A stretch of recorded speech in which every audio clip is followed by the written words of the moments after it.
All right, welcome back, everybody. This is part 4, video 4 of NAMM Show 2026. So we're gonna go through artisan, Turk symbols, is a business card, and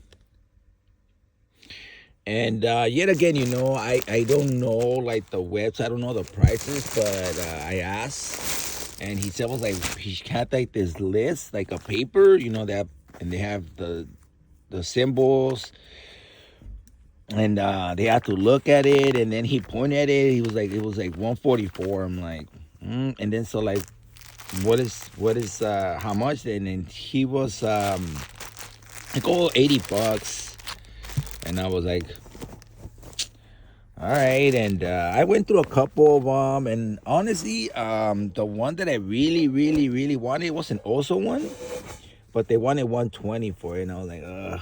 They were really lowering the price, so and it sucks because I had one of them. It's the same car, same person, but one of them had the one that showed me the paper, because because they don't know the prices, and they don't put the little sticker with the price. That'll be easier. That's what I would do. Just like the circle ones, put 55, 80, whatever it is. But so none of the symbols have any markings. So then they have this little list, and they look at it, and then that guy, he's like, and then he looked at it, he's like, well, what is it? And I don't even know if yeah, it's a 16-inch. I don't know what's up with that signature. I don't know if it's like 1,000 grams, or what does that mean in that 60. I don't know, whatever. But the point is that he pointed at it, and it was like 145, 144 plus, with some change, then plus taxes. So must have been like 150, 160 symbol or something. I really don't know. But he pointed at it, and then I'm like, so how much? Like 80. But then, because he was putting them all away. Because you guys got to go. I know it's better if I would have just record everything. But gosh, you get caught up in the moment. And it's hard to film and negotiate and network and all that stuff. It's just so much going on. Unless I like have it on my forehead, like a GoPro, like on my, like a headlight, and my hands are free, then yeah. But yeah, so I really don't know. I'm going to check their website. I'm going to check. I don't know if I got the catalog. But yeah, I wanted an also one. They had two of them, because I'm telling you, most of them, he was being quick, and then a lot of people were approaching him. It wasn't just me. And then like some guy, he also supposedly bought one for 80, and I asked him how much. He's like, oh, $80. I'm like, hey, that's cool, man. So I ended up getting this one because I didn't want to walk away without something this year, of symbols. And ideally, I wanted to get the Turkish, and I want to get those little hi-hats, but just some little hi-hats. I don't know if I recorded them but it was ridiculous, like over 150. I was like, for some hi-hats, like, come on, dude. Like, and I told him, can you give me, and I just hate the fact that they just give you 20% off. Like, come on, man, lower the price. Because there's another thing, they have to because of the weight, they have to pay. They have to pay to ship it and go back home. So, man, I'd rather just sell, man, honestly. But whatever. It's not my thingy. But yeah. So it's kind of weird, buying like that, because unless you know and you really, really can trust them. But because honestly, they can make up any price or whatever. But yeah. So I paid 80, and I didn't even get a receipt or anything, man. I asked for one, and I didn't get one. And then I did ask for something for free, and then I'm like, can I have like something for free, or like a t-shirt? And then the guy went and grabbed this. I think it is a t-shirt, medium size, so it should fit me perfectly. But yeah, everyone, so I don't have any receipt, like for many things. And they just said, just tell them you're an endorsed artist. That's what they told me. I was like, all right. So they don't have a. I'm telling you, they could have at least put those. You know, there's those little color stickers, those little round ones, and they could have just put, you know, the price. But no, no price. And it sucks because I thought they were gonna give me like a new one, you know, like because there's the one that was in display, but they gave me the one in display. I was like, oh fuck, so I gotta use one. I didn't get a new one because it's the one that it was for the NAMM, and you know, a lot of people got to hit it. All kind of people, all kind of strangers got to hit this symbol. Oh, but I'm pretty sure. I hope Jonathan Sugarfoot. No, no, no. Because he was on the Turkish. Yeah, man. And I don't know who are the artists or the people that endorse or sponsored by Arts and Sun Turk. But yeah, I went to Turkish. To be honest, I know this is not part of the, because I really like them because I was with, you know, Jonathan Sugarfoot Moffett, and I always liked Turkish, you know. And but yeah, it was overpriced, man, for some little hi hats, like the tiniest hi hats, and they're like little ozone. And then not even all that, like they flex, and I was like, dude, I'm not gonna pay 150 over 150 for some little. Nah, dude, that's you guys are like that's what to me it's a ripoff. Like that's not a deal. That's not make. And I don't. And that's I dislike symbol companies that are overpriced. That's why I don't go to Guitar Center. That's why I don't buy $400-$600 symbols. To me, that is dumb. I'm sorry, but I'm not gonna spend. It shouldn't be that much. That's why I just go to Facebook Marketplace. Yeah, but that's why I don't mess with the. Like, yeah, it's just, yeah, you go to Guitar Center, you see, and I told my lady, look, and start adding it up. If you want like the most expensive, the high end ones, the signature series, like, yeah, it's ridiculous. I'm not gonna spend $500 um for a symbol, you know. But yeah, so that's it, everyone. That's this was for free. This was $80. Ideally, I wanted this ozone one. It's the one with the hose, but they wanted 120, and I wasn't gonna pay 120. Nah. And then I didn't even know how much it cost originally. And then, oh yeah, so like, let me tell you. So this guy, he told me 80, and then the other guy, I asked the guy for the ozone because the other guy was busy. This guy was busy, the one that he told me this price. And then I started hitting whatever they had left, and they had two ozones, and I like the one in the left, and I'm like, hey, how much is this one? And then he's like, 120. I'm like, oh, okay. Then since I'm like, man, well, I don't have 120, but I got $80. Actually, I had 60. You know, I wanted to spend 60. And so I asked him, okay, so how much this one? And then that guy raised up the price. He's like 100, and I'm like, nah, man. And then I had the car. I'm like, nah, your friend right here, he said 80, and then he went to go get him. He's like, oh, okay. And then I gave him 60, and I thought it was gonna be cool, but he's like, no. And I'm like, man, I had to grab the other 20. I'm like, cool, man, whatever's, you know. But yeah, because they're gonna pay. They pay way more because of the weight to ship it back. So I would have just half price it, man. All right, everyone. But later on, I'll set it up, and we'll hear it how it sounds. But yeah, so this is my official first brand new symbol from NAMM. Turkey symbols, and it's like a dual crash because it has like this is more like you had, well, you could get three different sounds from the bell, and then from the middle, from right here, and then the edge because of the different finish. We'll see. All right, everyone. Don't want to make this too long, but thank you, Artisan Symbols and family and friends. Thank you for giving me the deal. Thank you for allow me to bring something from Turkey home and put it on my kit, and creating my own sound. All right, everyone.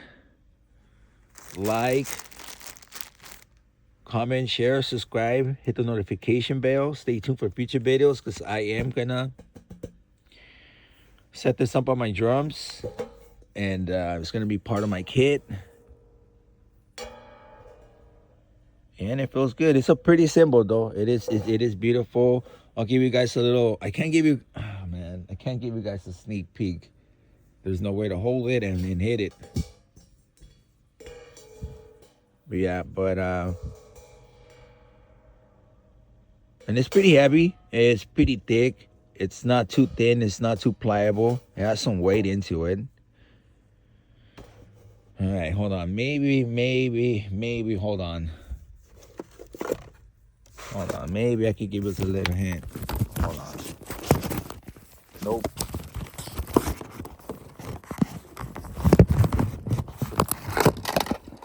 Nope. Yeah, you're just gonna have to stay tuned, everyone, for the next video, whatever video, when I upload, set it up, and you guys can hear it, how it sounds. Oh, and another thing too. Okay, anyone that's gonna buy a cymbal, do your best to either show up as early as possible so you can test them out with all the noise. Because trust me, if you do it, I think I went live. I know I have a video. Check it out, everyone, either my short or my live. But when I'm in the drum section, the drum department, it's ridiculous. You couldn't hear anything.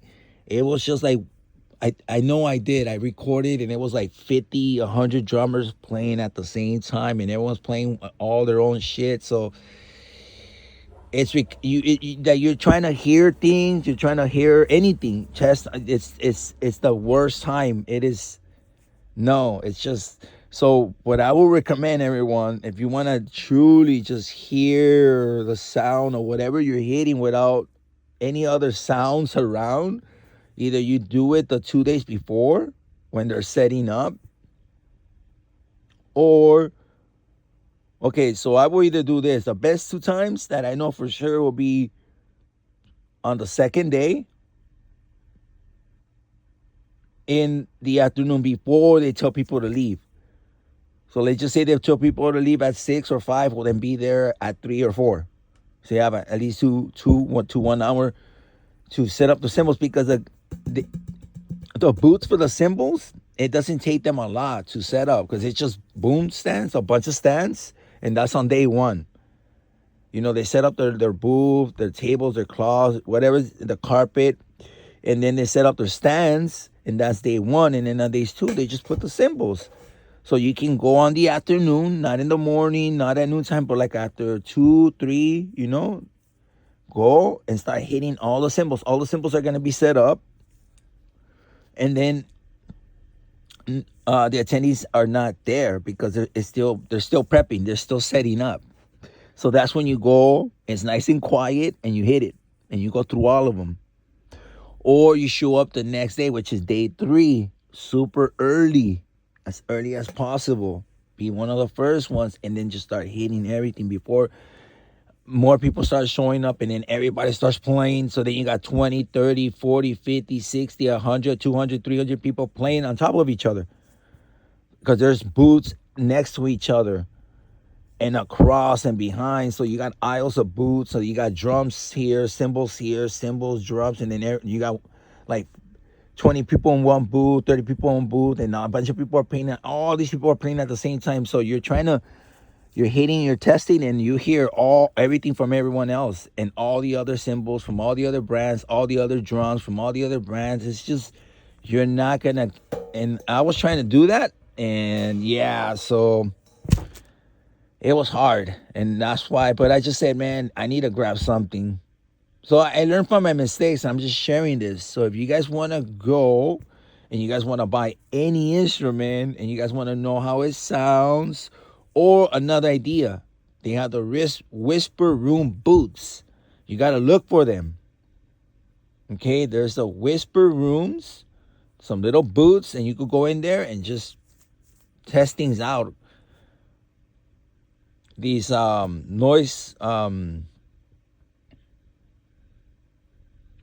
insulation thingy booths, yeah, noise reduction booths, and you could just walk in there, close the door, and man, it blocks off a lot of the sound, almost all the sound from everywhere that's coming out, coming from the NAMM and all the booths and all the cymbals and all the drums and all the people and all the attendees and all the people that are playing at the same time. So that's why, please, that's my hints, that's my advice, because it's ridiculous. And I'm pretty sure artists is gonna agree. They're gonna be like, yeah, Artisan, they're gonna be like, yes, this is like, yes. And even talking, even like the interviews, like I was trying to interview, you can't because there's, and then they're like, each booth, they only have like 10, 15 people for like thousands of people. So it's that's why, like, my advice is either do it on the second day, because they're still setting up, but in the afternoon, because most likely the cymbals are going to be up, and then you can test them out, and it's nice and quiet, and you'll most likely be by yourself, because I have done it. I didn't do it this year, I've done it in the past. Or you show up extra early, but I'd rather do it on day second, honestly. Day second, and just go to the cymbal booths and hit the cymbals. And then the ones that didn't get a chance to set up on day 2, then just show up on the morning extra early and go to those, and then boom. And then take pictures and take videos like, okay, this is the one I want. So when day 5 comes, or the last day comes, which is Saturday or Sunday, whatever's it lands on, you have cash. Remember, take out cash. Take out cash. Don't just go with credit cards. No. Either on Thursday or Wednesday, or Friday morning, or Friday at 2, 3 in the morning, whatever. But before you go into the NAMM, before you walk in the last day, have cash, right? Have cash at hand. Yeah, let me see. My bad, everyone. Just please, whatever you do, have cash at hand. Please, please, please, please, please, please, please, have cash at hand. A lot of booths, they don't have to scan. They don't have to, the machine, the devices, whatever's to take your card and charge you. So please have cash on the last day and be ready.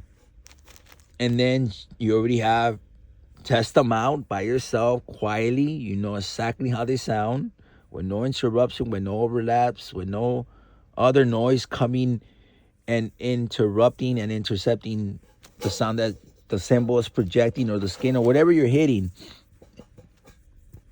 You get the true sound of it. You took a picture, you took a video, so when on Saturday comes, you have your cash, you're ready, and then you just approach them like, hey, and remember, you can put it in reserve, pay for it, and then it will be sold. They'll mark it for you. And you can tell them, hey, if you don't want to pick it up too, if you don't want to be carrying it, because trust me, because you're going to be buying all this stuff, you can tell them, reserve it for me, it's under my name, here's my receipt. Give them your ID, take a picture of the guy that, or take a picture, business card of the badge of the person that sold it to you. Take a picture of him, the booth number, and everything, and then the receipt if they can. And if you can, record the transaction if you can, or take a picture, everything as much as you can, and then tell them, hey, I'm gonna be back. Because you're gonna go to other booths and buy cases, guitar cases. You don't want to be walking around carrying that, because there's no shopping carts. Okay, so buy it, put it on reserve, put it on hold. Tell them, hey, it's mine. Put my name, put sold, and come back. Don't forget. And then give them your number, whatever, and then tell them, hey, let me know when you guys are leaving and call me so I can come pick it up. And that's it, everyone. There's a process. Because you're going to be buying guitar, basses, cables, all this stuff, like big bulky items, and there's no shopping carts. There's no way for you to be carrying all that around. So you can ask them gently, kindly, and politely be like, hey, can you just hold it for me? I'll be back because I'm going to go and buy as much as I can. And they understand that. They know that. So there you go. All right, everyone. I hope this makes sense because I went unprepared and I did screw up this year on how I went about the symbols and testing and all that. But I want you guys to learn from my mistakes, and 2027, go prepare. Go with cash on the last day so you can buy, because that's the day that you can buy. That's the day that they sell. Okay? And, but I don't want to misguide you guys, but you guys can just ask, okay? Ask on day 1, day 2, day 3, day 4, right? Don't wait for the last day. Hey, can I buy this? Or you sell it? No. If you show up on day 1 or day 2 or day 3 and you like something, whatever, ask them. And then maybe you could buy it right there and there. You don't have to probably wait until the last day. They'll probably just make you the transaction. They'll be like, all right, you know something? And then it's sold. And it's reserved and it's under your name and boom. And then you could pick it up or take it that same day. Come pick it up later on. Before they start telling, the security starts telling everyone, all the attendings, hey, show's over. So once they start addressing that, that's when you got to go pick up your stuff. Hey, I bought something. I got to go pick it up. Or hey, I left my keys. Or hey, I got to go meet up with my crew, whatever. So I got to go find my friend. He's my ride. You got to let him know and go pick up your stuff. And that's it. All right, everyone. Like, comment, share, subscribe, hit the notification bell because we're going to put all these bad boys to the test. I'm going to wear my shirt and then I'm going to set it up and it's going to be part of my kit, my primary kit. This is not a backup symbol. This is part of my primary kit. And like I said, take cash. Do your best to try to test things out when not everyone's there and not all this stuff is going on. All right, everyone. And thank you, NAMM. Melly, and thank you, Artisan, Turk, Symbols, family and friends. And I will see you guys next year, and I will send you guys this video, and I will check the website and reach out to you guys. And you guys are part of my family, my friends now, because you guys are part of my sound. Okay, thank you. And the next video is Ameria, all right? All right, everyone. Peace, love, and health. Laters, haters.